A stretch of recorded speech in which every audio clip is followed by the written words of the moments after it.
see you there. So our question is asking for the magnitude and direction of the electric force that the 5 nanocoulomb charge experiences due to the other 3 charges. So we're going to find all the forces acting upon this charge using these distances and these other 3 charges. So we have to use this force equation, F equals Q1 Q2 over R squared, all of that times the constant 1 over 4 pi epsilon naught. And our Q1 and Q2 are going to be the 2 charges that are exerting force on one another, and our R squared is the radius squared between the 2 charges. So we define this force, and this force, all in either x or y components. It's also important to pay attention to the units, and the nanocoulombs should be in coulombs and the centimeters should be in meters. So we wrote our conversions right here. So once we plug in our values for Q1, Q2, and our R squared values, we have these 3 equations. So in order to break this force between these 2 charges, the 7 nanocoulomb and the 5 nanocoulomb charges, we needed to use theta. And we know from our trigonometric identities that tangent theta is opposite over adjacent. So we said tangent theta equals 0.04, which is this distance, over 0.06, which is this distance. And then we took the inverse tangent of both sides and found theta to be about 34 degrees.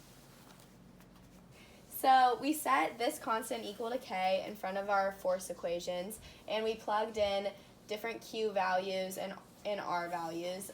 For this first one, we plugged in 2 and 5 and the 6 as the radius because we were looking solely at these charges with this distance in between. And then we plugged in 3 and 5 with 0.04 radius because now we're looking at these charges with the 0.04 meter distance in between. And then this one's a little bit more complicated, but you use this x value as your radius, which we solve for by doing the Pythagorean theorem of 0.04 meters plus 0.06 meters to get your hypotenuse. And then, so that's in our denominator. And then we used the 7 and the 5 charges because we're going from this positive 7 charge to this positive 5 charge. And then we multiplied it by the vector cosine 34 sine 34 because you want to, since this is at an angle, you want to break it into xy components so that we can later on add the forces, some of the forces in the x direction and some of the forces in the y direction. So once we plug those numbers into the force equations, we have the total forces acting in the x direction to be 2.5 times 10 to the negative 5th newtons and 5.022 times 10 to the negative 5th newtons. And we can add those x components up to get the total force acting on the 5 nanocoulomb charge in the x direction, and we do the same for the forces in the y direction. We get negative 5.043 times 10 to the negative 5th.